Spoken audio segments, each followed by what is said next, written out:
Good morning, ladies and gentlemen, and welcome. My name is Panagiotis Korakas. I am the Executive Director of the Isalosnet Initiative, and it is a great pleasure to see you all here today for the launching of the first dedicated industry guide addressing ship-to-ship operations in the bulk carrier sector. While STS transfers, transshipment and lightering operations have long been part of global maritime logistics, their importance has grown significantly in recent years, particularly in regions where port infrastructure is limited or where offshore logistics solutions are required. Until now, most structured guidance and best practices have been developed primarily for tanker operations, leaving a clear gap when it comes to the specific operational realities of bulk carriers. The guide we present today represents an important step in closing that gap by capturing industry knowledge and translating it into best industry practices and minimum risk principles that bulk operators can integrate into their SMS, their safety management systems. This initiative reflects the collaborative effort of the industry and is particularly encouraging to see INTERCARGO, representing the global sector of quality dry bulk shipowners, engaging with specialized expertise from companies like Dyna Marine, a globally recognized leader in ship-to-ship operations. Ultimately, today marks an important milestone towards establishing a more structured safety and operational framework for dry bulk ship-to-ship transfers. And on that note, I would like to invite Mr. John Xilas, Chairman of INTERCARGO, for a short welcoming address.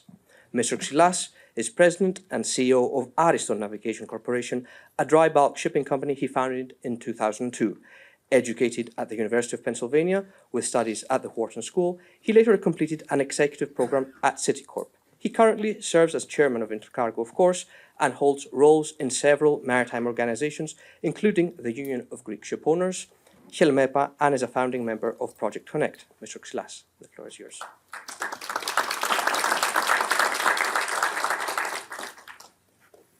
Thank you, Panagiotis. Good morning, ladies and gentlemen. It is a great pleasure to welcome you all today on behalf of INTERCARGO, and I would like to thank you for joining us for the presentation of our new ship-to-ship transfer guide for bulk carriers. At the outset, I would also like to extend our sincere thanks to the Angelikousis Group, and in particular to our member, Maran Dry, for their generous hospitality in hosting us today in this excellent venue. We are particularly pleased to host this event here in Athens, a city that has long stood at the center of global shipping, and to see such strong participation from across the international maritime community. We are particularly pleased to have you all here today. Thank you. Today's gathering reflects the collaborative spirit that has always characterized our industry. Shipping has always evolved through cooperation between ship owners, operators, technical experts, insurers, and regulators. And the guide we present today is a clear example of that cooperation in practice. Bulk carriers remain the backbone of global maritime trade, transporting the essential raw materials that support economic development and daily life around the world. Every year, our sector safely carries billions of tons of commodities such as iron ore, coal, grain, and bauxite. This responsibility requires continuous attention to operational safety, risk management, and the sharing of best practices. Ship-to-ship operations, including transloading and lightering, have become increasingly important within global supply chains. They enable flexibility in logistics, support efficient port operations, and help maintain the flow of cargoes in challenging trading environments. However, these operations also require careful planning, specialized expertise, and strict adherence to safety procedures. Until now, the bulk carrier sector did not have a dedicated industry reference specifically addressing STS operations for dry bulk vessels. INTERCARGO therefore took the initiative to develop this guide, bringing together the expertise of trading specialists from across the industry. The results is the publication we are presenting today, a comprehensive practice guide designed to support safe, efficient, and well-managed STS operations for bulk carriers. It reflects the collective knowledge and operational experience of many professionals who contributed to its development. I would like to express my sincere appreciation to everyone involved in this effort. In particular, I would like to thank the technical experts, industry partners, and organizations that collaborated with INTERCARGO to bring this project to completion. The contribution demonstrates how the industry can work together to improve safety standards and operational practices. INTERCARGO represents owners operating more than 4,500 bulk carriers worldwide. And one of our core priorities is to promote safe and responsible operations across the global dry bulk fleet. Initiatives such as this guide form part of our broader commitment. Safety has always been at the heart of our industry. Over the years, significant progress has been made through improved ship designs, operational procedures, and better training. But safety is never static. It requires continuous learning, adaptation, and the willingness to share knowledge openly. This guide is intended to support exactly that objective. It is a practical tool that operators, masters, crews, and technical managers can use to better understand the challenges associated with STS operations and to apply best practices in their day-to-day work.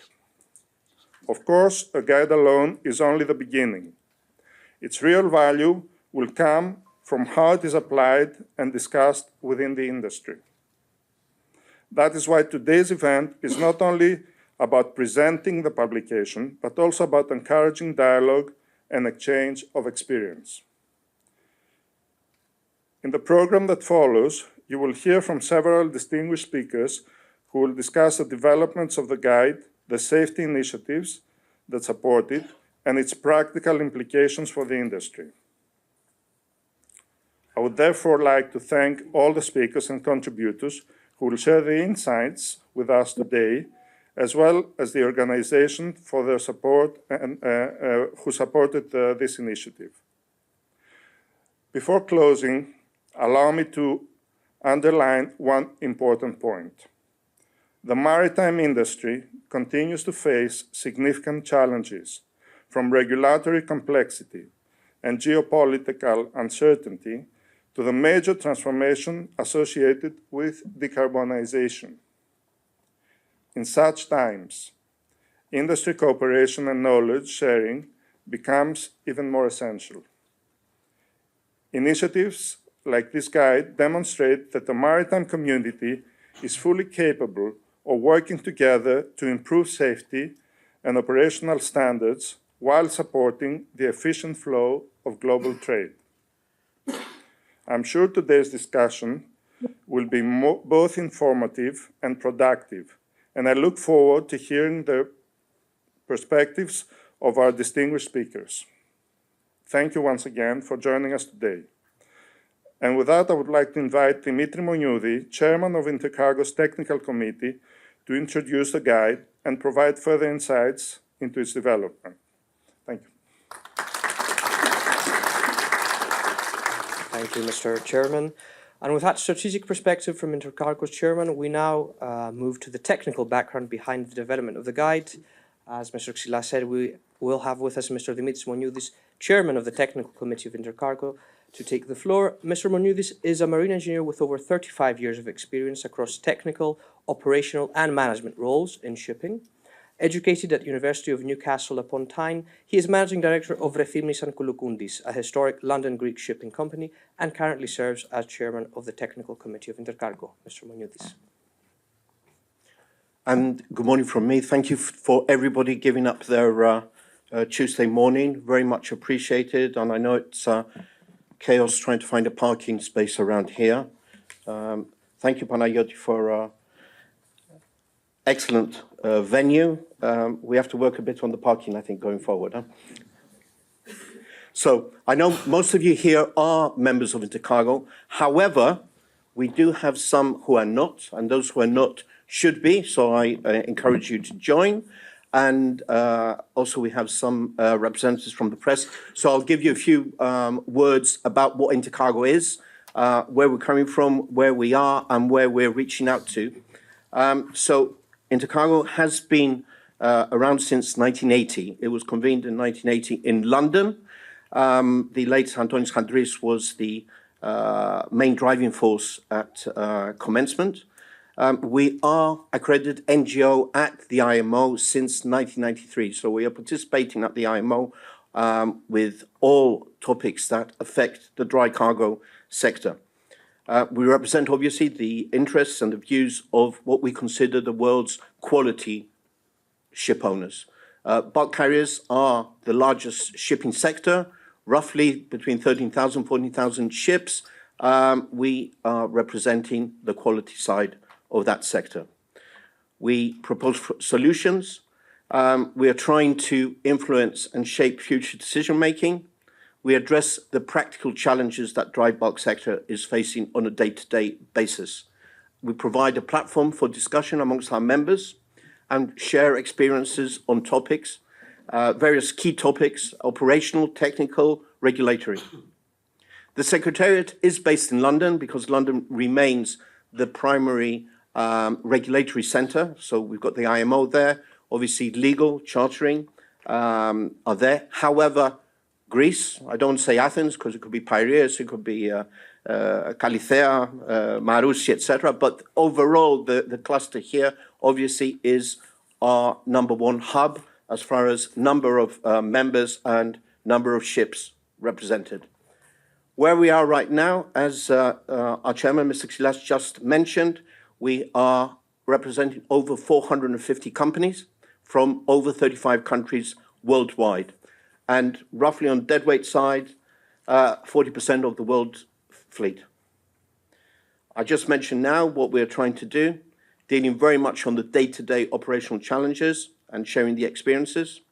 Looking at our numbers, there's been a constant trend upwards as far as our membership is concerned. We are closing to 5,000 ships, hopefully, in the next few years, representing. There's member numbers have increased, especially over the last couple of years. So the main target of INTERCARGO is not the numbers, but it is the quality and the sharing of experience, especially today with so many new challenges coming up, both on the geopolitical and the technical background. The Secretariat is very small, it's lean and mean. Therefore, the main focus and the main work is carried out by our members themselves. So we are looking always for input from members on the topics that affect them and concern them. So here there is a list. Cargoes, obviously, liquefaction remains a key issue for many of our members. Fuels, not just alternative fuels, but actually fuels what we are used today, quality-wise. Safety issues remains of paramount importance. Quality in operations, ship-to-ship operations that we're going to be discussing today, we've been working on, but also issues like vetting and inspection. Dry BMS is another topic that we are pushing over the last few years also. Security issues, we are sharing on a daily basis over the last 3 weeks since the situation in the Arabian Gulf commenced. We are sharing daily updates of real correct, accurate information getting from the navies. Obviously, there's a lot of fake news going around. So the most important thing that we can do is vetting, speaking to the right people, vetting the information and trying to pass on what is accurate rather than just what is hearsay. Human element is always top of our list. Mental health, welfare of seafarers, and environmental, it goes without saying, especially on the practical side, like biofouling at the moment and ballast water in years gone by. How does Intercargo work? We have three main committees.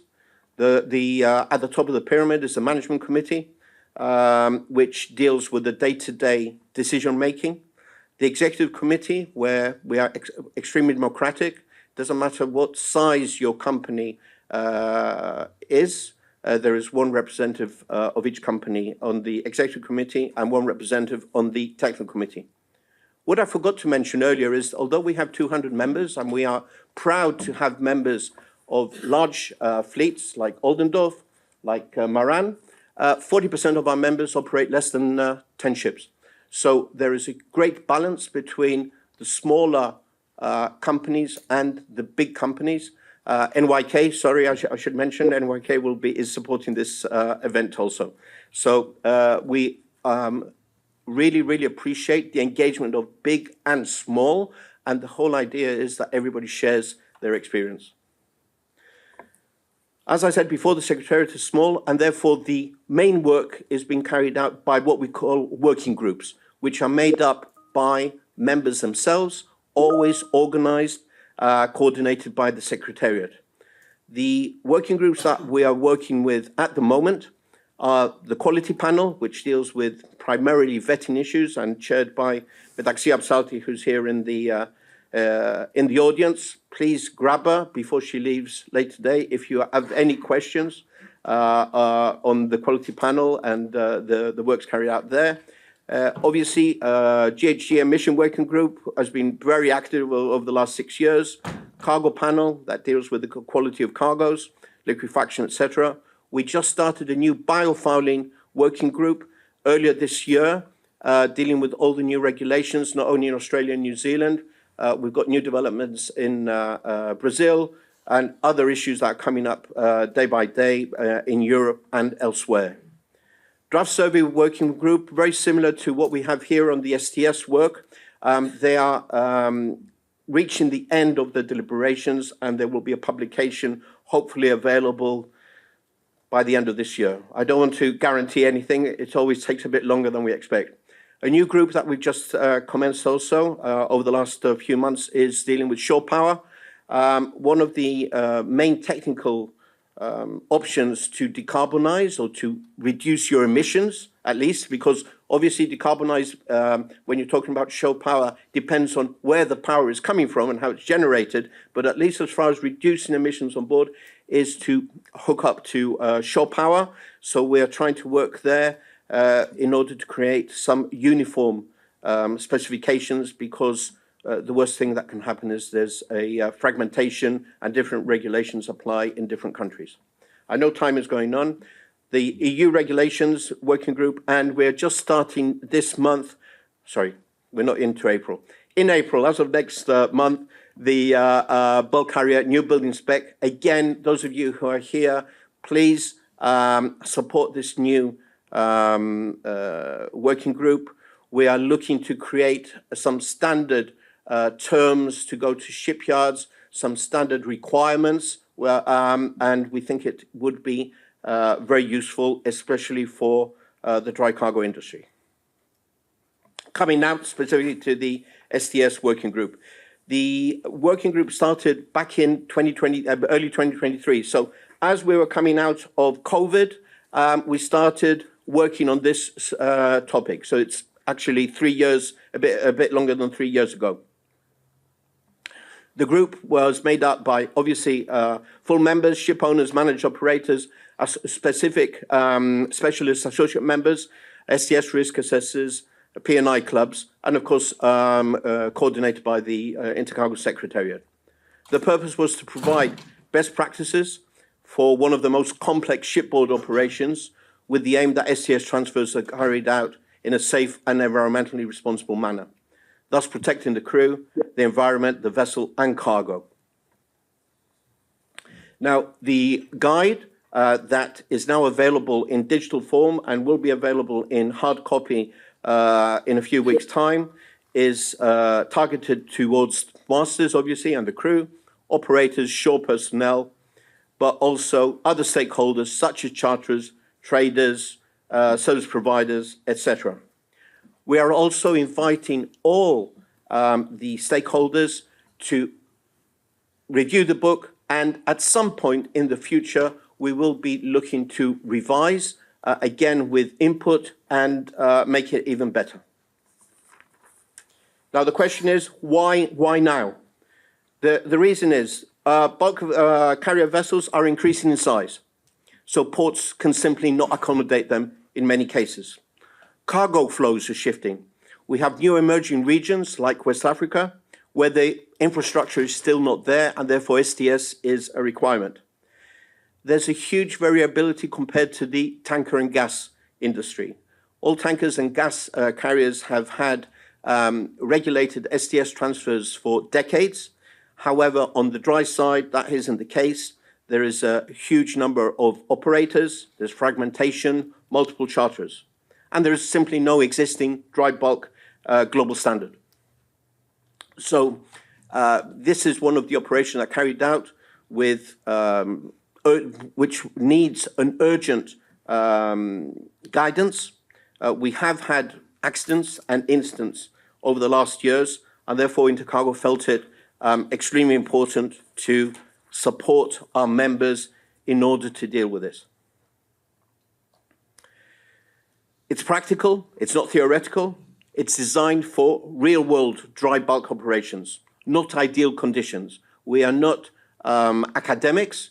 We have garnered the information and the experience from people who are dealing with it right now on a day-to-day basis. We think it will enable more efficient trade. It does make economical sense both to the operators and to the charterers.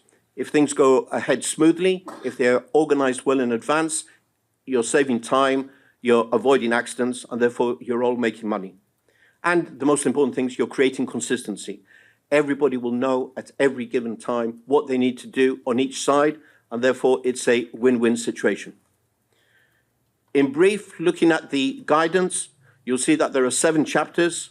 Actually, the six chapters of text, and then checklists in chapter 7. Chapter 1, basic principles, conditions and requirements, types of STS operations, elements of the players in the operations, who's responsible for what. Chapter 2 covers planning and preparedness. So again, general principles, STS plan, what needs to be in there, risk assessment, which is at the core of everything in order to put together the plan, what communications, and then more details like PPE and fender requirements. Chapter 3 deals with safety, security and environment, conditions of mooring equipment, cargo hazards, watchkeeping, personnel transfer. Then chapter 4 goes on to maneuvering, mooring and unmooring.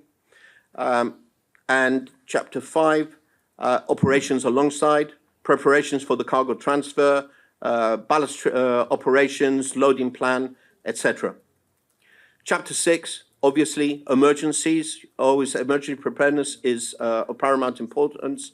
Contingency planning, emergency communications, what potential emergency situations can crop up, state of readiness, and what you should do when you've got to stop the operations and interrupt what's going on. And last but not least, obviously, our guidance checklists, which are covering a number of critical operations. Now, these checklists are templates, they're examples. It all depends on the individual company to take them on board, modify them, integrate them into your SMS. But they are there as good example. If you don't have anything, you can start from there. We do not expect the checklist to be copied into everybody's SMS verbatim. However, they are an extremely good guidance. So that's all I'm going to cover right now. Thank you very much for attending. I look forward to the other presentations. And at the end, please consider some questions that you might have in order to ask the real subject material experts that are with us today. So thank you.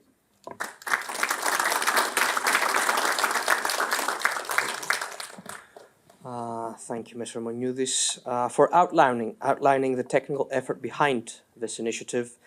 We are now going to begin hearing from the operational side of the industry, beginning with Captain George Kirkorianos, who is a Master Mariner and Commercial Representative and Regional ESG and Quality Assurance Manager at NYK's Bulk Ships Athens branch. He has extensive experience in both bulk carrier and container sectors. His background includes fleet operations, marine management, HHQE oversight, and support in chartering and operational performance management. Captain.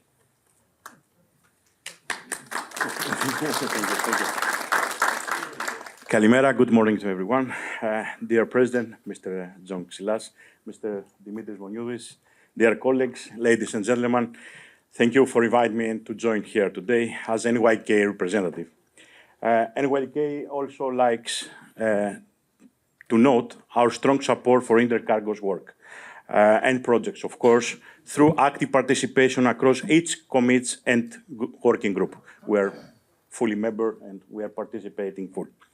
Congratulations to INTERCARGO on publishing the ship-to-ship transfer guidelines for bulk carriers. These guides gives our sector a clear and practical way to plan and execute STS, lightering and transloading safely and efficiently. My message today will be very, very simple.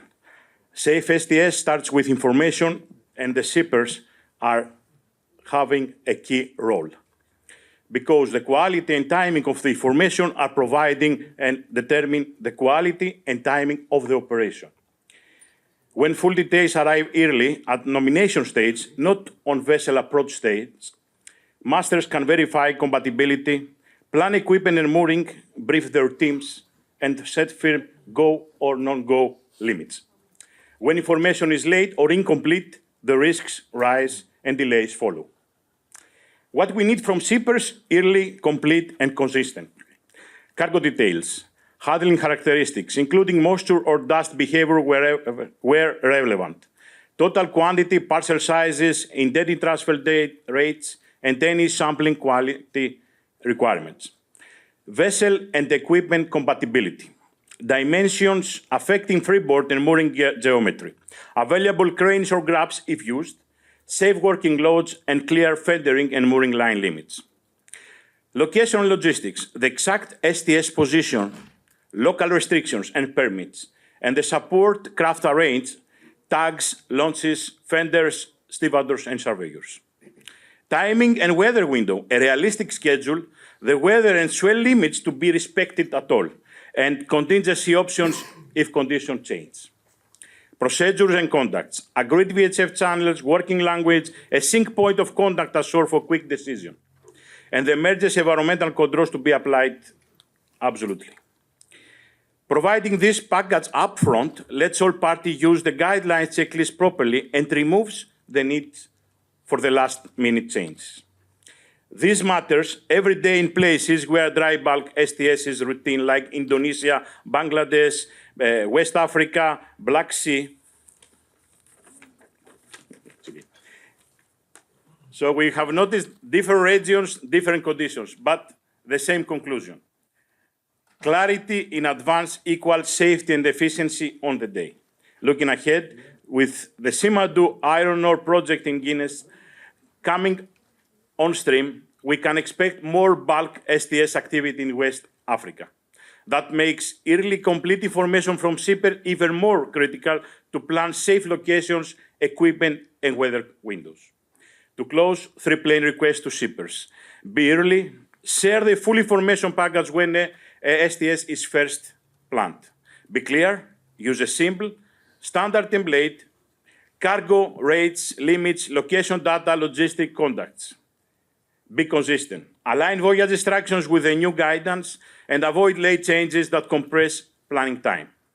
If shippers, charterers, owners use the same playbook, and especially if shippers provide complete information upfront, we will make bulk STS safer, faster, and more predictable across every trade.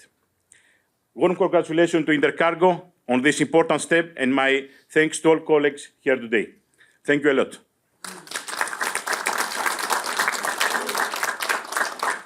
Thank you, Captain. Operational experience plays a crucial role in shaping effective safety practices.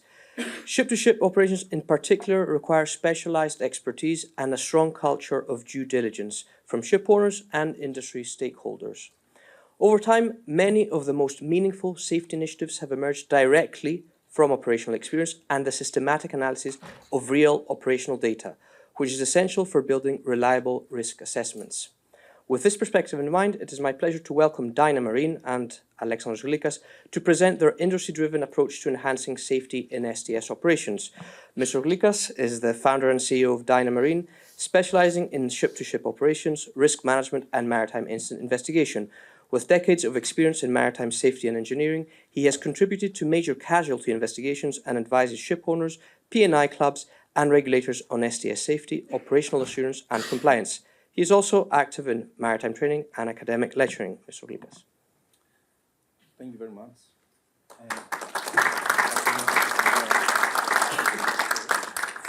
Thank you very much for the introduction and my appreciation and thanks to INTERCARGO for assigning and considering Dynamarine as a precious stakeholder for the development of this guide.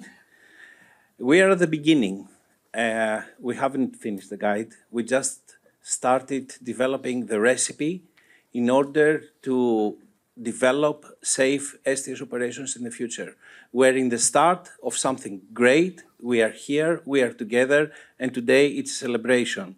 So Dynamarine warmly welcomes the release of the first STS guide for bulk carriers by INTERCARGO, which is a significant milestone of the industry. So this new guide is a testament to the ongoing efforts in enhancing safety and operational standards in the industry. So Dynamarine is proud to be a key stakeholder in this evolution, contributing to the guide's development and supporting its adoption across the industry.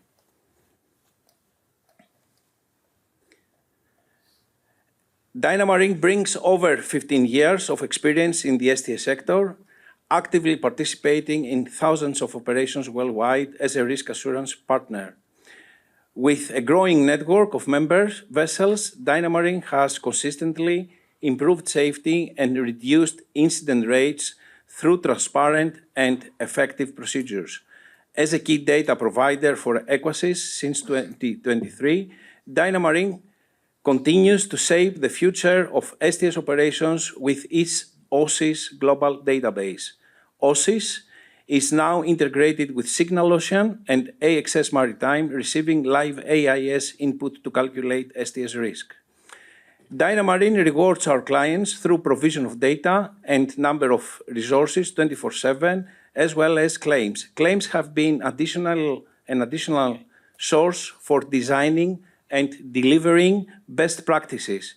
We are happy to announce that last week we contributed to an STS arbitration victory, 100% for our client, for a quantum of $22 million.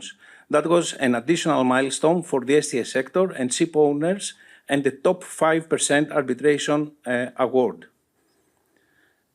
So the global map, what you see here, covers the Indian Ocean, Southeastern Asia, and China Sea, and not only.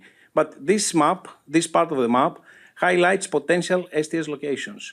So while not all of these areas are traditionally used for bulk STS operations, they could very well become crucial hubs in the future. So in the wet sector, through data-driven analysis, we've been able to categorize these locations into high, medium, and low-risk zones based on safety, critical factors, and operational risks. It's clear that the STS sector has faced challenges due to inconsistent practices shaped by the varying perceptions and standards of individual charterers, traders, and of course, local receivers.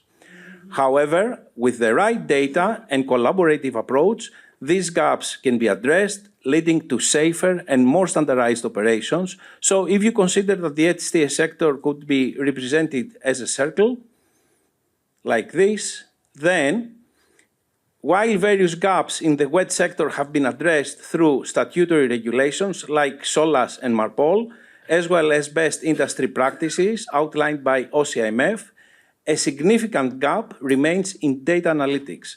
So these analytics are essential for due diligence, preparedness, and risk management, ensuring alignment with regulations and charter party terms. So the lack of consistent data and transparency in the individual approaches to STS operations by stakeholders has led to complex relationships over this year. So this highlights the need for effective information pooling by ship owners through institutional governance and organizations such as INTERCARGO to foster better collaboration, standardization, and of course, operational efficiency. So this gap is critical as it hinders a large percentage of risks. So questions such as, what is the STS incident ratio for specific locations? Is the participating vessel or barge operator an unsafe stakeholder? Is the involved STS organizer a high-risk provider? How do we mitigate this risk? How can the industry isolate high-risk providers, and how long will this take? Do we need to deliver a specific training to the crew, or even an STS location-specific drill or tabletop exercise? All those questions and 100 more are answered in the INTERCARGO guide through specific processes, including assessment of past STS records. So this is what similarly happened in the bulk STS operations. Effective risk management and safety are fundamental. Various key procedures, such as fender inspections, mooring line assessments, mooring fitting assessments, weather thresholds, crew training, assessments of STS locations, leading bulk transshipment companies like Oldendorf, professional STS superintendents like Fendercare, leadership by experienced and well-reputable STS service providers, contribute to maintain safety and operational efficiency. However, the sector has been challenged by the absence of consistent and transparent relationships between STS stakeholders. This is where the need of a unified approach becomes clear, ensuring consistency in the risk management, adherence to charter party terms, and thorough due diligence. So Dynamarine acknowledges and applauses INTERCARGO for its ongoing efforts to advance safety and best practices within the STS industry. Their work, our work, in developing and promoting the STS transfer guidelines for bulk carriers marks an important step towards standardization, improving collaboration, and of course, minimizing risk. Congratulations to INTERCARGO Secretariat and INTERCARGO STS Working Group.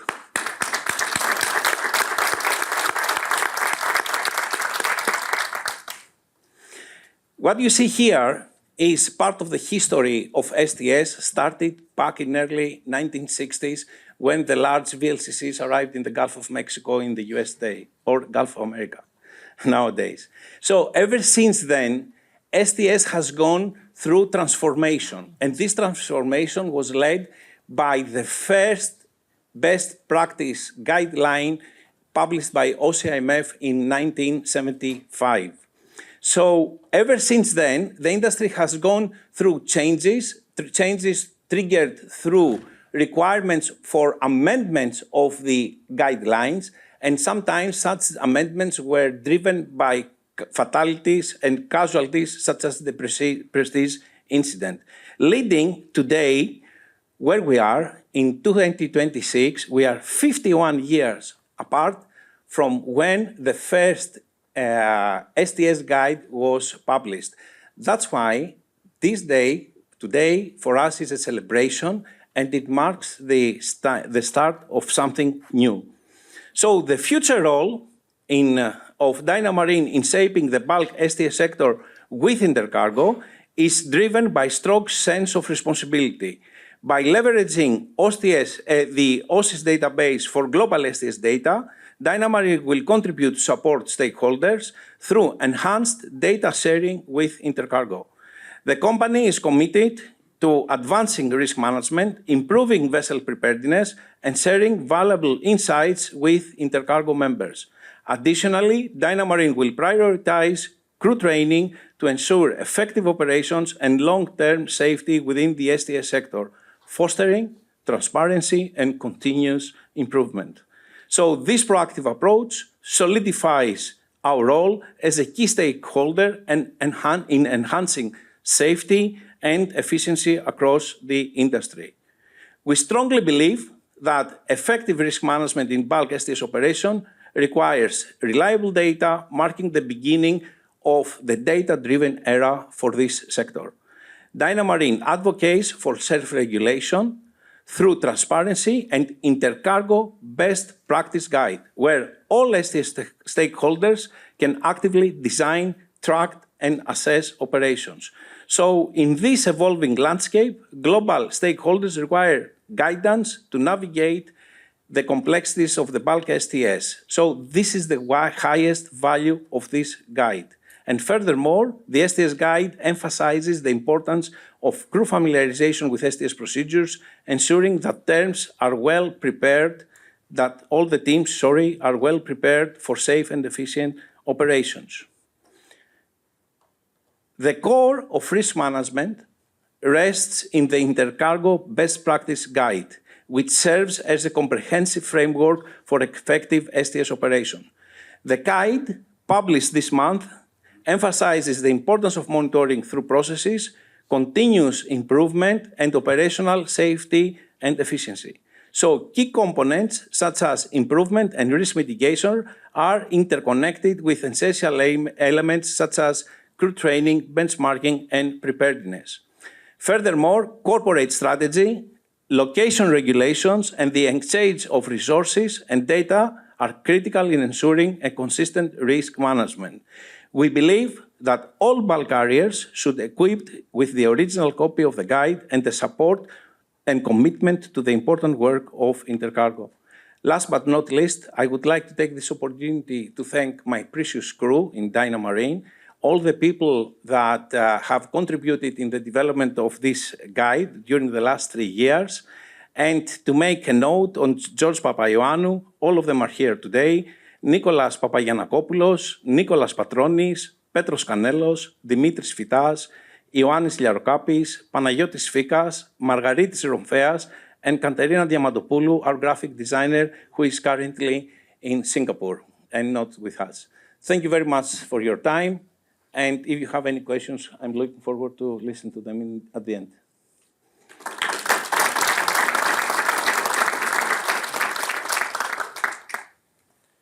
Thank you, Mr. Glikas. STS operations cannot take place without, of course, STS service providers, or at least without the expertise of companies that have been engaged or developing in such operations. For this reason, we have with us Mr. Tom Fitchu, who is present here to support the Intercargo initiative, representing the largest commercial STS organization globally, James Fisher Fendercare. I'd like to invite him to take the floor with us. Mr. Fitchu is the Global Sales Director of James Fisher Fendercare, and he has been with that organization for 15 years, developing new opportunities, for example, the company's expansion into Brazil, South Africa, and Chile, and, of course, new fuel markets, for example, LNG and ammonia.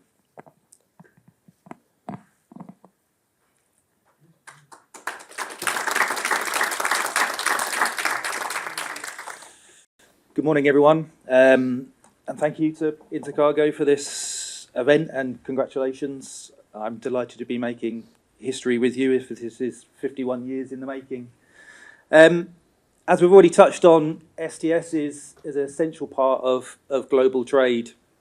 It's a high risk. It's high risk, and what's essential is that everyone plays an active role, and we've heard a lot about the role of the STS service provider, so I'm really pleased to be up here and give you the perspective from us as that global STS company. Ultimately, we are here to implement these guidelines into the real operational world, as already mentioned. And these guidelines aims to improve the safety standards of bulk transfers through standardization, formality, structure, and alignment, which is truly embedded within Fendercare. So I'm going to spend a couple of minutes just to give you our perspective. And whether it's transferring crude oil 100 miles off Brazil, whether we're transferring fuel oil off West Africa, LNG off the south coast of the UK, or ammonia transfers off Australia, we face unique challenges for every STS operation. And our role is to implement these guidelines and other regulatory guides into our operational procedures and go beyond the guidelines expectations. Key to that is three elements that I'm going to call out today within my presentation. And within Fendercare, we've conducted over 45,000 STS operations. So I feel like we are perfectly placed to give you our experience as a leading STS service provider. One of the key elements into our service offering is that STS superintendent, or POAC, as it's also widely known. We have a large pool of these master mariners, and these are absolutely essential into each one of the STS operations. They play an essential role as a key stakeholder. They coordinate, they collaborate, and they are in that advisory role using their decades of knowledge and experience to ensure that each operation is conducted effectively and safely. It's about precision, and it's about the highest quality safety standards where all parties are aligned. And one of the key elements of the role of the STS superintendent is the development of the Joint Plan of Operation, or JPO as it's known. That ensures that each party fully understands each element of the STS operation and how it's going to take place, and everyone can collaborate and coordinate on those elements. Part of that also is training, ensuring that the people that we have within our teams are the highest possible standard. They are highly effective experts in their field. We have access to a number of colleges around the world and maritime simulation centres, which we put our own mooring masters and master mariners through on a regular basis to ensure that they are developing their knowledge and skills. And ultimately, within these simulators, we are running drills. We are preparing for the 1 in a million event. So we hope that the exercises and the expertise that our master mariners are developing in this simulator scenario ensures that those events do not happen. Third part that I'm going to call out is obviously the equipment. As the name would suggest, Fendercare, our business was born by supplying fenders and then has developed into STS operations also. So we choose to utilise Yokohama fenders throughout all of our STS operations and have done over 45,000 operations, as I mentioned. So we sell what we trust and what we use every day. And as you'll see shortly, we're trusted by some of the leading Tier 1 energy companies. We are the world's leading distributor of the Yokohama fender product. We're around about 75% of their global production. So we have a large stock around the world of various different sizes of fenders to accommodate various different sizes and complexities of STS operations. Just to delve a little bit into the role of the POAC, as I touched on earlier, the rigorous onboarding procedures that we have to identify master mariners that will fit in the role of the mooring master or STS superintendent, as it might be known, using those state-of-the-art facilities that we have to ensure scenario-based learning in a safe environment, approved by all the Tier 1 energy companies. And our pool is strategically positioned around the world to accommodate various transfers in all scenarios. I touched on the Joint Plan of Operation as well. Part of the role is also extended to ensure that weather parameters and weather forecasting is identified, and we can understand what is coming and what weather window do we have to operate in. Emergency contingency planning plays a crucial role in the STS superintendent. They have to have fantastic knowledge of emergency preparedness. They have to collaborate with many different stakeholders that might have competing priorities. So their role in the STS operations are absolutely crucial, and we're really proud of the pool of master mariners that we have around the world. As a leading STS service provider, we work with all of the leading energy companies and vessel owners and operators and various different other stakeholders within our space. Some of those that you see on the screen. So we are trusted by those world-leading companies. And just to kind of wrap up a little bit about Fendercare, we've been operating for over 40 years and providing STS services for over 30 years. We have a network of over 35 STS locations globally, all approved, all operational, and ready to go. We have conducted over 45,000 STS transfers, transferred over 15 million barrels worth of oil, and trusted by those tier one energy companies. So we're truly pleased to be part of this historic event and really excited to see how the alignment of INTERCARGO, and the various stakeholders here today can collaborate on developing these procedures. And I looked at the slogan as I came in, and uniting and promoting quality is very much at the heartbeat of Fendercare. While we're known as an STS service provider, we like to see ourselves as an STS service partner. We work closely with the stakeholders to ensure that each and every STS operation is effective and safe as possible. So thank you very, very much. It's very nice to meet you all, and thank you.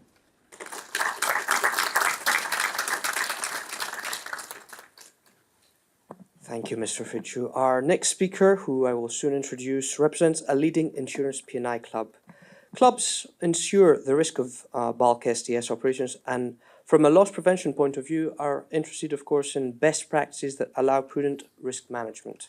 Safety guidance also has direct implications for risk and liability. The insurance perspective, therefore, becomes quite essential. On that note, I would like to invite Mr. Jacob Damgaard to take the floor. Mr. Damgaard is Divisional Director and Head of Loss Prevention at the Britannia Steamship Insurance Association in London, a Master Mariner and dual Maritime Officer with a Bachelor's in Maritime Transport and Nautical Science. He has sailed on container ships and previously served as DPA CSO in ship management and as a flag state surveyor with the Danish Maritime Authority. Mr. Damgaard. Kalamera, everyone, and thank you for being here today on this very important event. That single word was the only Greek I really know, so comfortable with, so do bear with me. I'll keep the rest in English now, and a big thank you to INTERCARGO for inviting me here today to speak. Again, for me this is a very important event, and also I think it's very important, even though it says up here, Britannia, I'm here representing the international group of insurers, not just Britannia. The international group of insurers consists of all 12 P&I clubs, meaning we cover around 90% of all trades. So when I speak today, I speak on behalf of the entire P&I insurance, or definitely the mutuals, and I'm here to express, of course, how important it is for us to be, which is also why the CEO of the IG has also produced the foreword for this good publication, which again highlights also the strong connections between IG and INTERCARGO. We always try to collectively work together to try to improve safety, because that just shows that is the best way around, especially in these days with a lot of uncertainty. One of the reasons why I'm very happy to stand here today is because personally I have quite a bit of experience with STS operations. It was highlighted here in my bio. When I went from sailing to ashore, I first worked with the Danish Maritime Authority, and there I was responsible for overseeing STS operations in Danish waters. All STS operations in Danish waters are regulated. So I went aboard quite a bit of them. I saw how they were done, and I must say the quality was really, really high. I had no concerns. The only problem was it was only tankers. So next to the tanker I was inspecting, where everything seems really good, next to it you could have a bulk carrier doing same STS operation with absolutely no regulations in their cover at all. And from that view, I thought already there's a gap, because depending obviously of the operators and all that, some of them are very high, but it seemed a bit like the Wild West over there on the on the bulk side, where the tankers was completely regulated. And to be honest, I never had really any concerns. I know with tankers, the concern is the pollution risk, but that is also there again with STS operations with bulkers. So my concerns were never the tankers, it was always the bulkers, but there was never any kind of standard to look at this. So that's why today I'm very happy to be here for this first kind of uniform guidelines for the industry on this behalf. My concerns have not become less after I joined a P&I club. We see more and more STS operations when it comes to bulk carriers. I think it's already been highlighted here today that port congestions, port infrastructure, deploying new materials, raw materials around the world is going maybe further and further out. The mines are in remote locations, the infrastructure is not there yet, so maybe the big bulk carriers are too big to go into the port. But also in the recent years, we've seen quite a lot of drought, like climate change, and it's expected we will see more of that, where lighting operations have been essential because there's been very low draft, meaning they had to light the ship before they could go in. So there's a lot of aspects to why we see more and more STS operations. And the question always comes to us. First, is this covered? And what do we do? How do we do it safely? Is it unsafe to do so? Well, no. If you know what you're doing, it's not unsafe. It takes a lot of consideration, which is always highlighted here today. There's a lot of safety aspects, weather window, the people involved, everything, the vendors. There's a lot of aspects to it. Is it covered? Yes, it is covered, as long as, of course, it's intact with the, whatever regulations may be, if it's local. If there's none, of course, you need to do your own risk assessment. And that's where it comes into the point. How do you do that risk assessment? It can be very, very difficult if you don't have the experience. And also, you may have a charter who pushes you from the other side. So having a uniform framework is not just safety-wise, which is of course always paramount. It's also commercially a benefit, because charters are often the one who's asked about this. Now you actually have a framework to refer to, so have they. So maybe instead of long negotiations, you can meet a bit halfway and say, this is the ones we're going to use. Definitely from my side, it's not just going to be safety, but I also like to thank INTERCARGO for making my life a bit easier, to be honest, because now I have a framework to refer to. Right now, we do a lot of mails about what you should consider when members don't know themselves.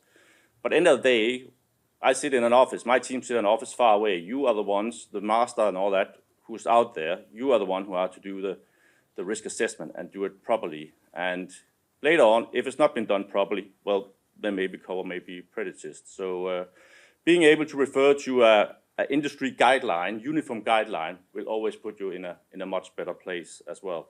So again, it's not just the safety, which of course we all agree is completely paramount, but also commercially, and it's also there to make everybody's life much easier as well. So also a big thanks for that. Then my team can maybe use things to go into other things as well. And that's obviously also why IG has been very happy to be part and of course provide the foreword of this. I think Nick Shaw's words have already been used here again, as I said, about both the safety, but also the commercial side of it as well. This guideline is not just for the ones on board, it's for everyone who wants to get involved, all stakeholders when it comes to ST operations. And there's a lot of stakeholders. There's the office, there's the ship, there's the charterer, there's the whoever you may provide, like vendor care or whoever comes in of third providers. Your club as well, as I say, by default, talking from our own side, it's not the same, it's not any covered, but you might notify them as well. We might have some requirements as well. We do also see claims when it comes to STS operations between bulk carriers, because it's just a more hostile environment. The weather, of course, is an impact. Might be easier, it might change swiftly as you're out at sea compared to a port where you are more protected. The way the cargo is shipped out to the ship as well, on barges, open barges, someplace, might be impacted by both rain and other things as well, which of course is very important, especially if it's a Group A cargo, especially as well. So there's so many aspects to it. Just just the mooring and all this, which of course on the guide, but again, so many aspects, it can be difficult to overview them all. So therefore, a uniform form of guidelines is extremely important. And as I also said today, of course, everywhere where we can work collectively is to the benefit of all, safety-wise, commercial-wise, operational-wise as well. It is a world of great uncertainty these days. You never know what's going to happen tomorrow and all that. So, and right now the Middle East is of course the big thing. Decarbonization, now that's postponed at least a year more. So in these kind of certain things, it is a really, really great feeling, a great pleasure and honor to stand here today and celebrate this, for me, a milestone in the bulk industry, that these guidelines are here to come.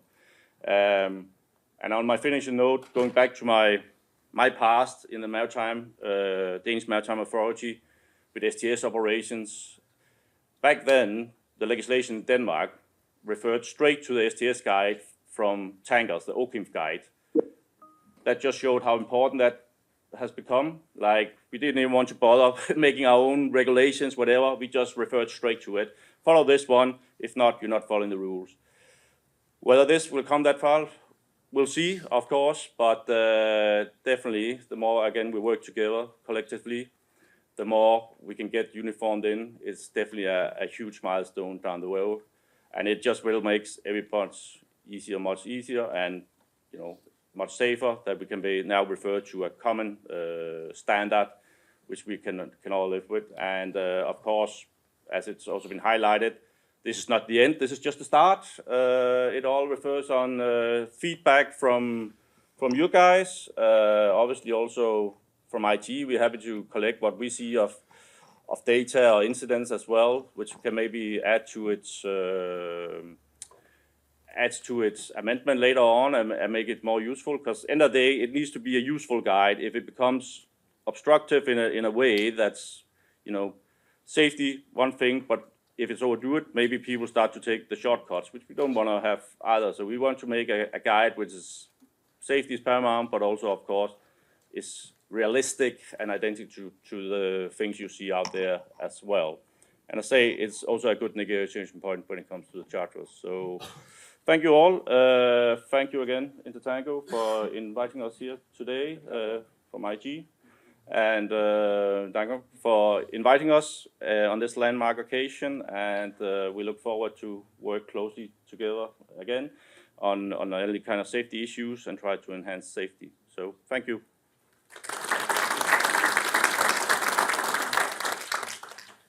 Thank you, Mr. Damgaard. As we move onwards with our presentation, our next speakers will tell us how the new guide can be applied in practice by ship owners and operators. The discussion will focus on the operational execution of dry bulk STS operations, the HSQE implications for companies, and the responsibilities of service providers, particularly in ensuring that the guidance is effectively integrated into company safety management systems, as well as properly reflected in the charter parties. Beginning this next part of our presentation, I would like to invite Mr. Konstantinos Petrakis, who is the HSQE Director and Designated Person Ashore at Charterwell Maritime, with over 2 decades of experience in safety, quality and environmental management in shipping. He holds a master's degree in marine policy, shipping and trade from Cardiff University and a bachelor's in economics and marketing from Aberystwyth University. Mr. Petrakis.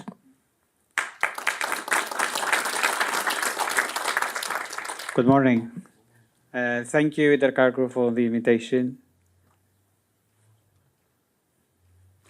Panos for the hospitality. Thank you. I used to say that for me, shipping is a big puzzle. And I assume that all of you, you have made at least a try to finish the puzzle. Am I correct? So do you remember the feeling finding the correct piece to put it in place? I believe that what INTERCARGO made today is that giving us one piece of the puzzle to finalize something that it was not there. This is how I'm feeling the guideline. And I hope that this guideline will be followed on not only by the ship managers, which is always the easy target, but all the players in this game. They have to follow this guideline. We have made our research in the past. In the last couple of years, we are finalizing and we are cooperating with an expert in the industry for the STS. We have created STS plans. But since I'm from the ones that we believe that we cannot one person do everything, then you need the experts to be there. That's why, together with me is one of our DPA, Mr. Onik Hatzikian, who has previous experience on the STS operations before joining our company. And I'm proud to say that he is continuing our work, and he is going to give you the presentation of how we see the STS guideline and what is the feedback we have taken from our ships. So, Nick, if you can come. Good morning, everyone. First of all, I would like to thank INTERCARGO for the invitation in this very special panel. We truly believe that this day is a milestone for our industry. In the next few minutes, I will briefly outline why this initiative is such an important step forward, which are the benefits for our organizations, and what are the challenges we are going to face as managers during the way on our implementation. To begin with, we have identified three main pillars that make this guide so important for our industry. The first one, of course, is the operational safety.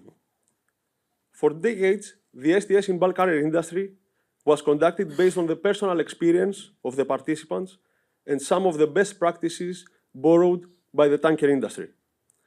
Now, after this important day, we aren't adopting tanker rules anymore. We are finally using a best practice guide created tailor-made for the bulk carrier industry. By establishing clear operational guidance for every stage of the STS operation, the guide allows our crew to be better prepared and overall level of awareness increases. Second in the row comes the uniformity. Until now, the reality was that at every port and often every STS service provider tended to operate their own version of rules. Practices could vary from region to region and sometimes even from one operation to another. As a result, our vessels often had to adapt to different procedures each time when carrying an STS operation. INTERCARGO is now providing us a unified guide with best practices which are the same for everyone around the world. Uniformity eliminates the guessing game and the margin for error is significantly reduced. Last but not least comes the clarity. The guide now provides crystal clear definitions of the role of the master, the STS superintendent, and the participating crew, and it removes the gray area regarding operational limits and contingency procedures. Clarity is our best defense against hesitation, since when everyone knows exactly what to do when things get critical, then we can actually achieve safety and protect our people and our fleet.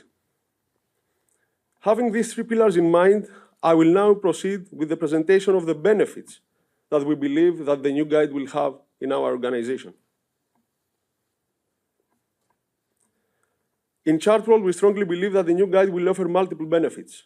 However, we have identified two main key areas of the STS operation where this guide will be an actual game changer.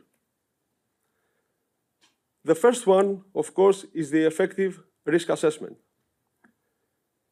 Apart from the operational safety benefits, which were analyzed in my previous slides, we believe that the new guide brings a very important advantage. It significantly strengthens our ability to manage risk effectively. Both for us in the office and the masters on board, the guide provides a structured framework that supports more informed and consistent decision-making during STS operation. In many cases in the past, certain operational decisions during STS transfers relied heavily on experience and personal judgment, sometimes even on what we call the gut feeling. With INTERCARGO Guide, we are moving from individual interpretation to clearly defined best practices. It will act as a practical risk identification tool, as Mr. Xylas said, that empowers ourselves and our masters to make firm, safety-first decisions with the backing of a recognized industry guideline. In other words, risk management in STS operations will no longer be a gray area. This guide provides the tools to say no when the conditions are marginal and to say yes when operations can be conducted safely, removing the shadow of the commercial pressure from the decision-making process. Secondly, we'll offer legal and insurance clarity. In the rare event of an incident, being able to prove that our company followed the recognized industry best practices is our strongest defense.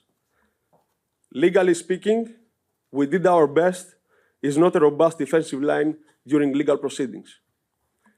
Instead, when you claim that we acted in accordance with the INTERCARGO guidelines and you are able to prove the effective implementation with the use of ship-specific STS plans on board and standardized checklists, then this can be considered a solid evidence that the managers exercised due diligence throughout the entire process. Additionally, the following months, we expect that current STS clauses in charter parties, which are often vague or non-existing at all, will be replaced by a more specific and standardized clause, which will require all STS operations to be conducted in accordance with the INTERCARGO STS Guide. Reaching now the final part of my presentation, I want to highlight that no path to excellence is actually a bed of roses. During the implementation of these new guidelines, we will inevitably face a few challenges. However, it is in our hands to address these hurdles and keep the balance. We consider that from the challenges we are going to face in our company, the most important is the resistance to change. I am sure that the following months, many experienced seafarers will come to us and ask why we need to implement these new guidelines. They will claim about the additional paperwork, and they will say that the old way worked just fine for the past 15 or 20 years. We know that changes can be uncomfortable, but we need to convince our crew members that this guide is a powerful tool in their hands rather than additional paperwork on the bridge. The question is how we can convince our crew members about that. The solution is simple, and we all know the answer. We are going to get everyone comfortable with this through familiarization and training. And when I say training, I don't mean only theoretical, but also tabletop exercises that are going to prepare our crew members for what they are going to face during the actual STS operation. Our goal must be that every crew member understands the rationale behind the STS guide. Once everyone on board truly understands that, the resistance will naturally fade.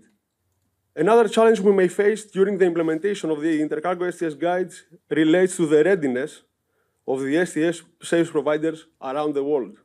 While we, as ship managers, may adapt the guide internally, STS operations involve several external parties, such as mooring masters and STS service providers, who may still operate under their own established rules. In some regions, this provider may not yet be fully aligned with the practices recommended by INTERCARGO Guide. This could lead to situations where our vessels are prepared to follow the guide, while some service providers are not. The way to address this challenge is through proper communication and coordination from the early stage of the STS operation. By sharing our operational requirements in advance and aligning procedures during the planning phase of the operation, we can ensure that all parties involved follow the same safety framework.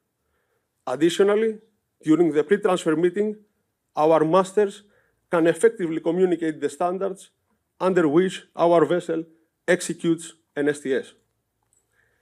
However, as Mr. Morniouthis said, we have to be very consistent and do not tolerate deviation from the guidelines. Over time, as the guide becomes more widely adopted, our consistent approach will naturally encourage all STS providers around the world to align with these practices, contributing to safer and more standardized STS operations worldwide. Coming to the end of my presentation, and in order to wrap it all together, we consider that the INTERCARGO STS Guide represents an important milestone in enhancing safety, consistency, and clarity in bulk carrier industry. For our organization, adopting these guidelines strengthens our operational framework and reinforces our commitment to high standards of maritime safety. Thank you for your attention.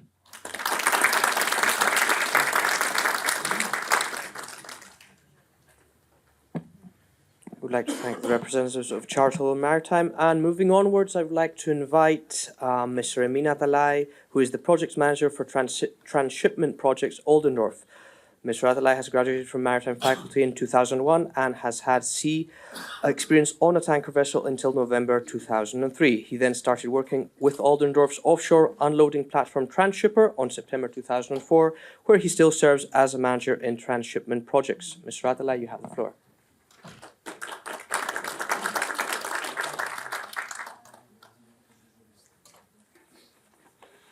Dear all, Kalimera. Good morning. We represent me that I'm working since 2004 in Oldendorf carriers in transshipment projects. Refer to STS, we are calling transshipment. It's a great pleasure for me to be part of working group established within INTERCARGO, both on behalf of Oldendorf and myself.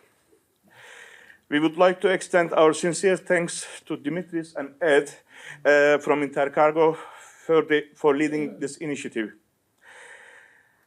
I believe together with the INTERCARGO working group members, we have achieved highly productive and constructive results. Thanks to group members, Ramvijay, Mark, Sunit, Uttam, Takis, and Debaschi. We should also not forget the literature and technical support from provided by Alex and Dyna Marine. Thanks to Alex's team. My transshipment STS journey with Oldendorf dates back to 2004, which was Oldendorf's first transshipment operation. At that time, whether as an owner or a charterer, we did not have any guideline that we could use as a comprehensive reference. I remember, even in the early stages, one of the Cape masters hesitated to give us a permission for berthing, as we had overhanging hoppers with 3 cranes mounted on a giant catamaran pontoon. Today, however, I believe we have created a guide that provides answers many of the questions that were frequently raised in the past. From now on, ship owners, ship managers, charterers, insurers, flag states, and authorities will be much more familiar with and conscious about transshipment, STS operations, platforms, floating cranes, transloaders, and barge operations in dry bulk business. Thank you very much.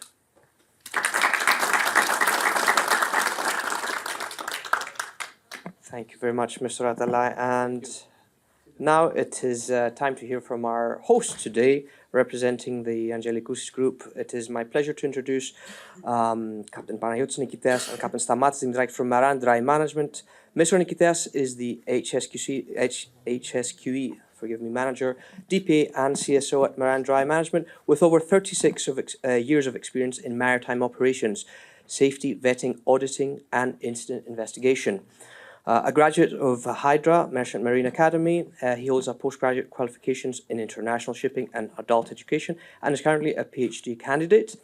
Captain Stamatis Dimitrakis has experience in transshipment at sea, currently serves as a master mariner in Maran Dry, and consists among the company's most trusted and experienced captains. Mr. Nikiteas. Thank you.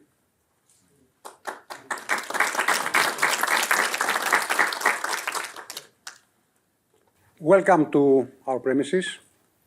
We will try to address your request for more parking spaces, or we're gonna move to more green solutions like carpooling or I don't know, something like that.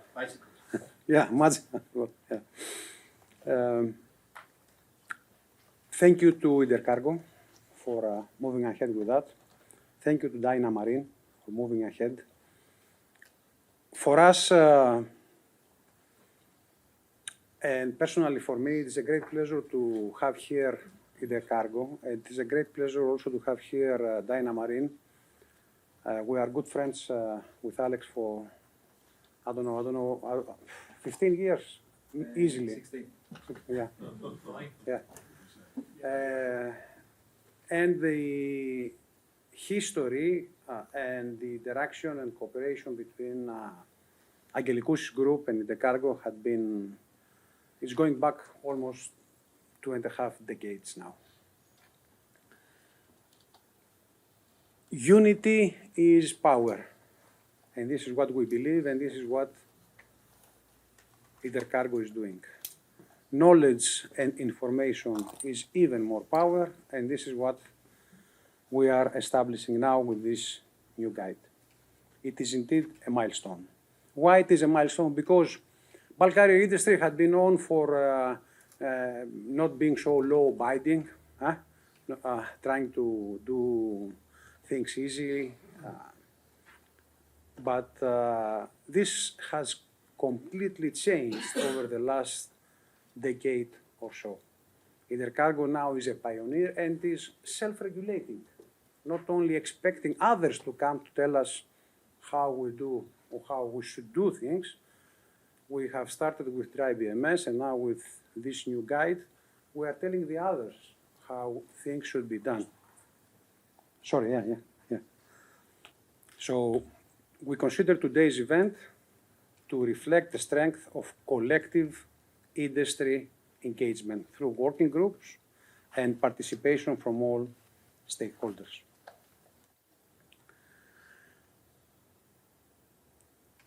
INTERCARGO is the best forum, the best organization to represent us.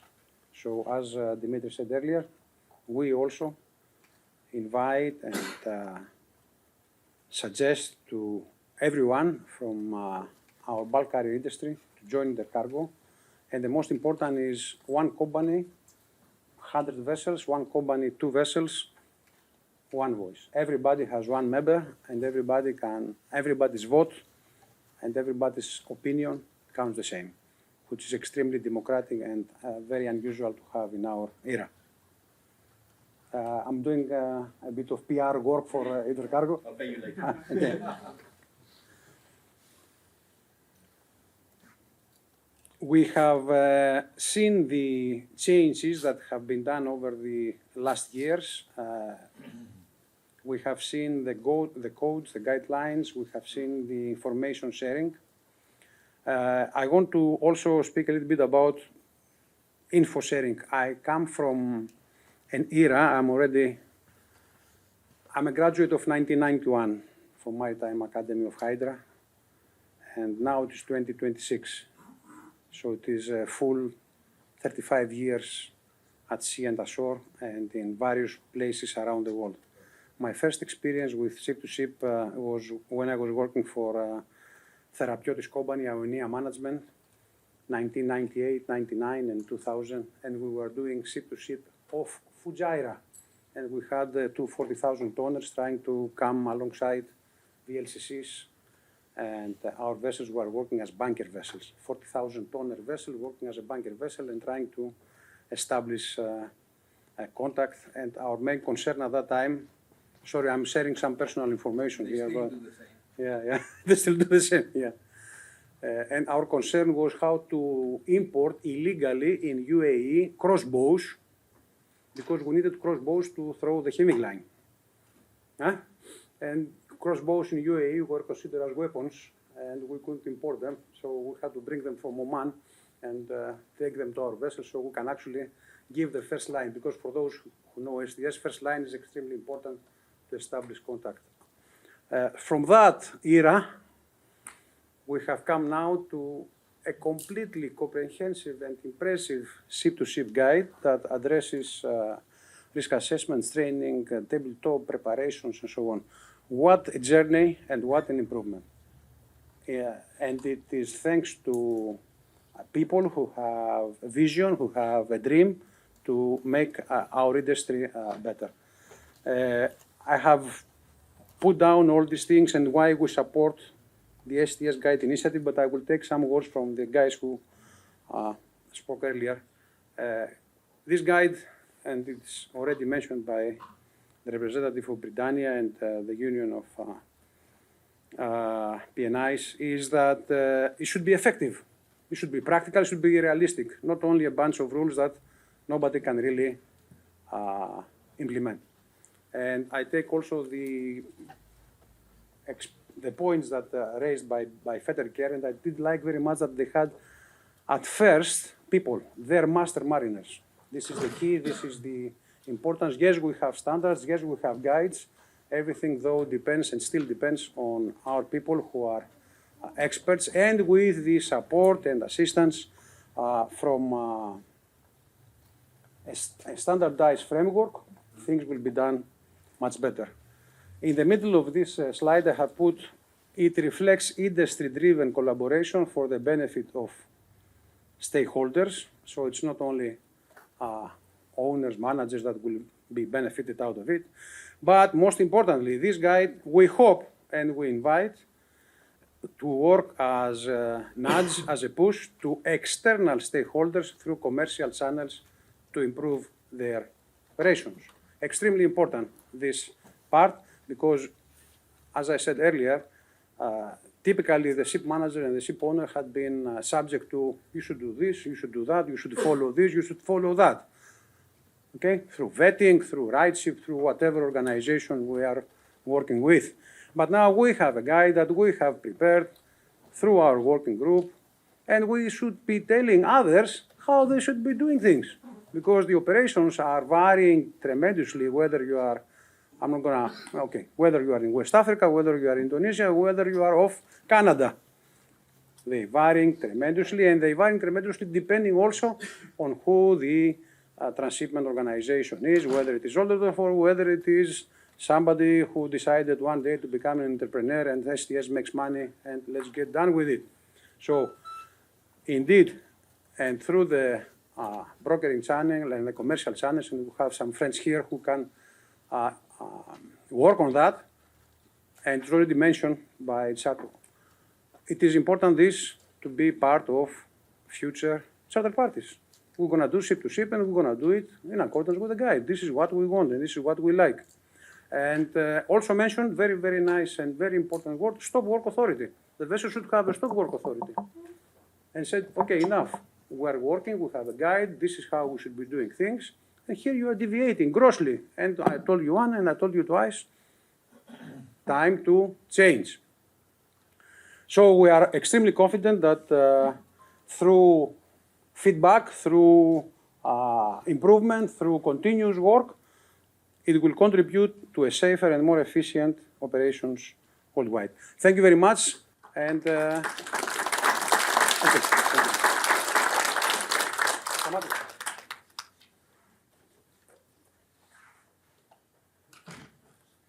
Hi.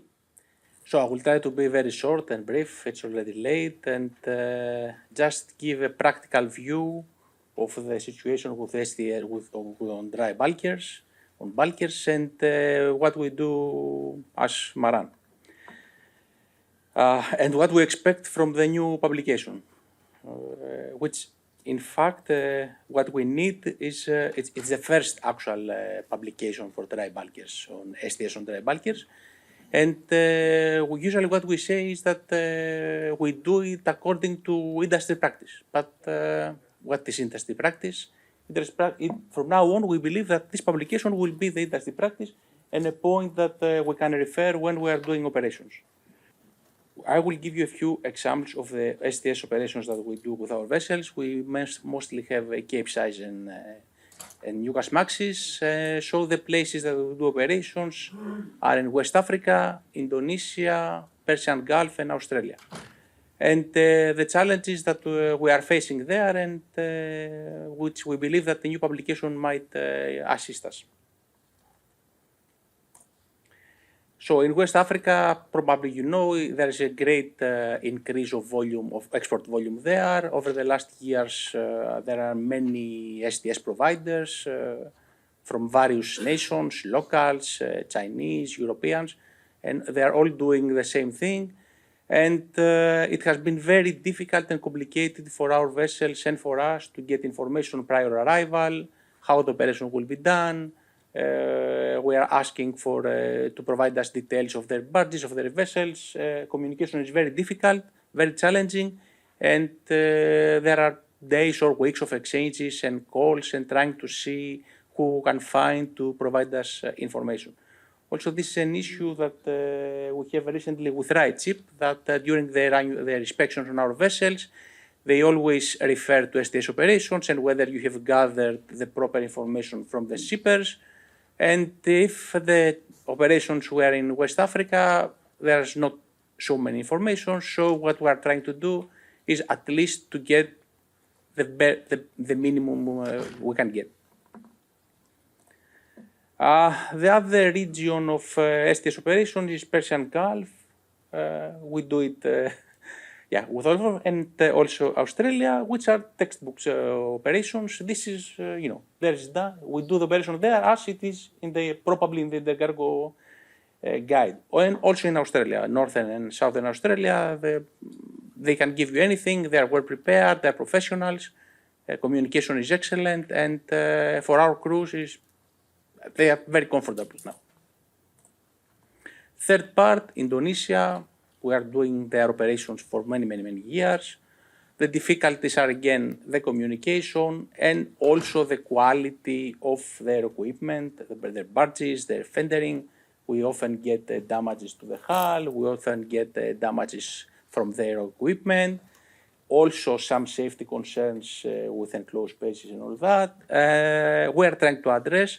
Thankfully, our crews and our office staff have been very familiar with that, and proper guidance to the crew is provided. However, I trust that the new publication will also at least assist us further on that, and especially on new operators or new masters that are not very familiar. It's not just to get some info from us or from experience. They can read the book, they can get the extra information they need. For RightShip requirement, as I told you, we had an issue at least over the last months in inspections, as the inspectors were asking for details about the STS which the shippers couldn't provide. But I think that lately it has been improved a lot. And finally, just a few things that what we do here to assist further our seafarers. We have a training center organizing seminars with a very reputable company offering STS. So every few months, every 5 months, there is a training here in the same room where the experts can give guide to the masters and to chief officers on what they can do to have a safe operation.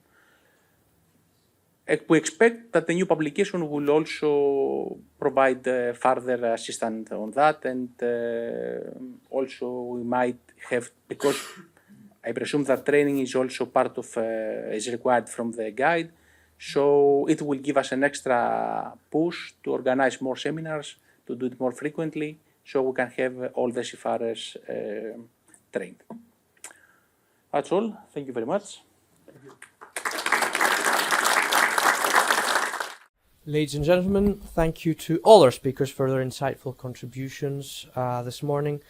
Through the different perspectives presented today, from INTERCARGO's leadership and the technical development of the guide to operational experience, specialized STS expertise, the insurance sector, and finally, the practical implementation by ship owners, we have seen how this new guide represents a truly collaborative industry effort. It brings together operational knowledge, risk management practices, and practical experience to establish a structured framework of best practices for bulk ship-to-ship operations. As discussed, the objective is not only to provide guidance, but to support operators in integrating these minimum risk practices into their safety management systems and day-to-day operational procedures, as well as alerting all stakeholders, charterers, ports, terminals, and insurers. as to the benefit of its wide adoption globally. With that, I would like now to open the floor to our colleagues from the media and invite any and all members of the audience to share questions with the panel. Yes. No. How does this guide ensure proper coordination between multiple stakeholders? I don't know if somebody mentioned it before, I might have missed it, but maybe Mr. Dimitri or Dimitri, maybe you can. I think this is better for you, Dimitri. Yeah, but Irene, can you repeat again? Sure. Yeah. It's a question of how does the guide ensure proper coordination between multiple stakeholders? How does it ensure that? Yeah, the guidance has been put together, as we said, by let's say Oldendorf. Oldendorf have both their own fleet and chartered in vessels, and therefore they are seeing it from both sides, and that's why Emin's work has been extremely beneficial. So we are trying to bring everybody on board. We are not looking to create conflict. We are looking to improve operations and efficiency on all sides, because as I said at the beginning, it's a win-win situation. And therefore, we are reaching out to all stakeholders, and we want to hear their opinion. And as also we repeated during the presentations, this is the first edition, and we know that nothing is perfect the first time that you start, and there will be updates, hopefully, with further comments with the new operations going on, and especially on the new ports. We've got new areas. I know that Alex earlier in his presentation identified some areas, and of course, Maran, we're talking about Indonesia, for example, but the trade is also shifting into the Atlantic, into West Africa, and therefore there is a lot of work to be done in these new areas. Congratulations to all of you, and especially for uniting and creating standards. The younger people that are coming into the industry must be informed about this, and I believe you should also touch base with the marine academies and the EPAL here in Greece with this standard. They should be learning this. Yeah, I thank you very much, Irene. I would like to take this opportunity and say something that everybody is aware, should be aware. We were approached back in 2016 by Niki Papadakis because of interest in developing lightering topping off operations offshore Cayman, and that was the first time the bulk STS came into our attention. We did some work for Niki Papadakis at that time, and he took over and introduced us in Intercargo. So that's a subject being in discussion with Intercargo members ever since 2017, but now it matured and we have the guide available in the industry. But I owe a thank to Niki Papadakis, and that's why I wanted to mention this. Thank you. Yes. This company has an extensive experience in the tanker STS operations. To what extent Mr. Lika's Dynamarine involvement in STS risk management influence the standards and the philosophy of this new guide? I think all Intercargo working group teams, we were a team there. All of them brought in their experience. We had valuable contribution. I mean, from how many? 12, 14 companies. I think that we were the only company without ownership in that group. However, we are involved in about 4,000 STS operations a year. We have done, over the last 15 years, thousands of operations. So we have been seeing what is happening globally, and we took all the experience that our team has gained and put it in the working group and discussed everything with the rest of the team. But this is a teamwork, okay? The output of a teamwork, and that's very important. I'd like to add something also. As I said at the beginning, obviously the wet side, tankers, gas carriers have been ahead of the game for a number of years, for decades in fact. Okay, we saw the first guidelines back in the 70s, so over 50 years ago. Dry bulk is carrying out STS for many years also. The problem has been due to fragmentation, due to the different huge number of charterers, different places, etc. There are specific challenges, not only in STS, but in general regarding the whole industry. The huge differentiation between, let's say, the quality, the top tier, the lower tier, etc., etc. So very different to the wet side. So Intercargo is fully aware of the realistic problems that our members are facing.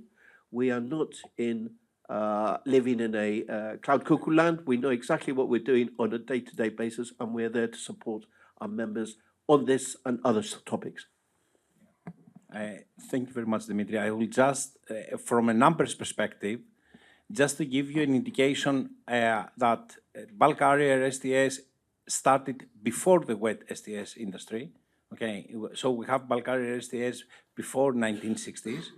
Currently, the number of transshipment operations in bulk carriers exceed 30 to 35,000 on an annual basis, whereas the wet industry is in about a number between 10 to 12,000. So bulk carrier industry operations are much more compared to the wet industry. And this is something that we have to take away. Okay. Thank you, Mr. Oulikas. Yes. What about shipping? I had Mr. Nikitea saying about the authorities worldwide. Isn't it time that the authorities, port authorities and coast guards have a uniformity on tackling these issues? I'm addressing this to Mr. Moniudis.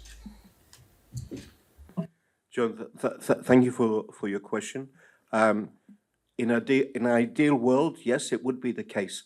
We are pragmatic, however, and we know that, for an example, in Australia, which is, as we heard from the Maritime presentation, an extremely qualified, regulated environment, safe environment.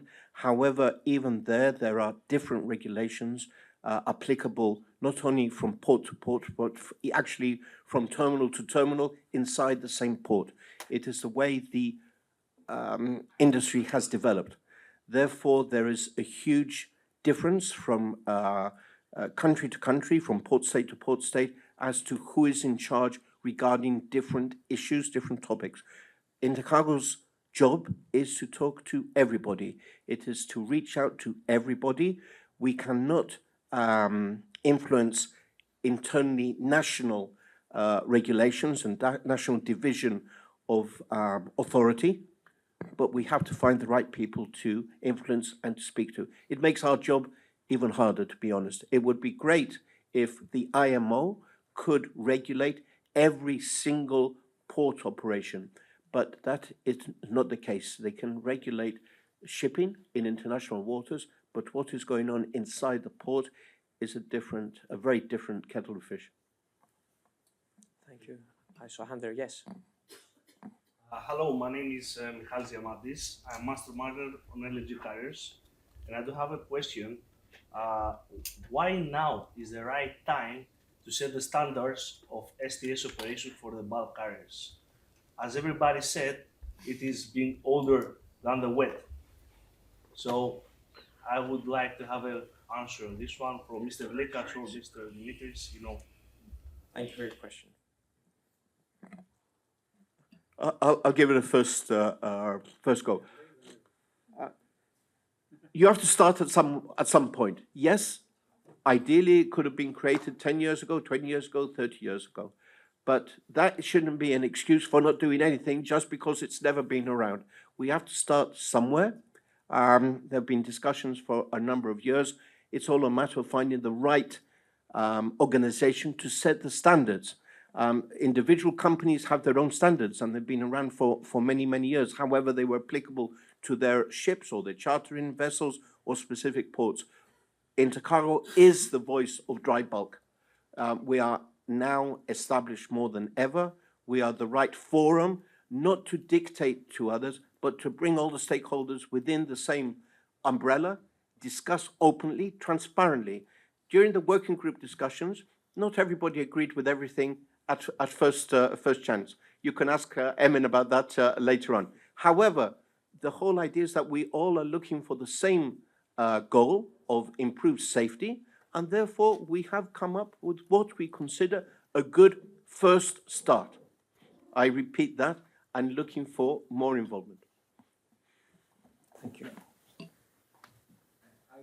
I would invite Mr. Petrakis to answer also this question. You were at the initial discussions there.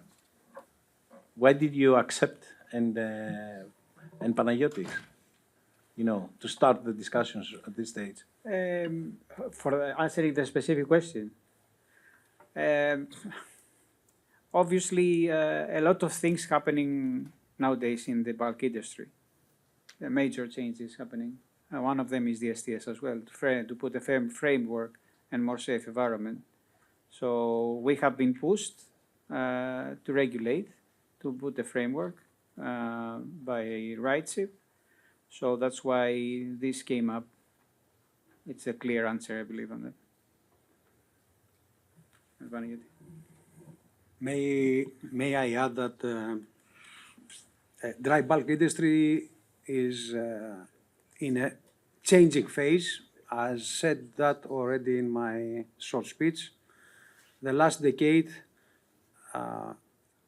it is a clear effort of changing the culture of INTERCARGO. INTERCARGO is not isolated anymore. INTERCARGO is not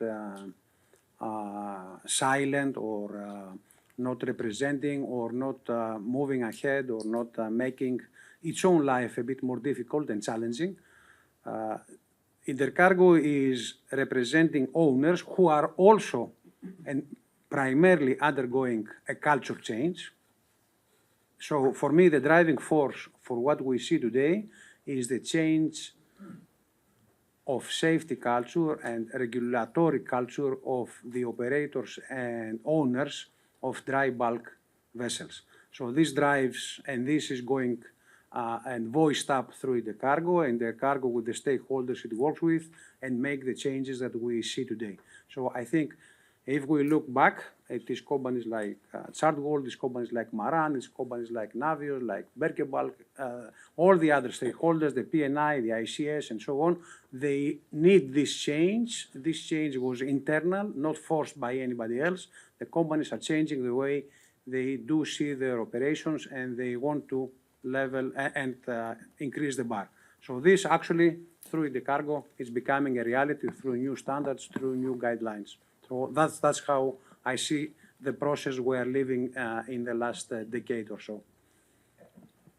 No, just to add something, we must also have in our mind that the dry bulk sector, compared with the wet industry, the players, the charters, the persons involved, the organization involved, are much, much bigger than the wet industry.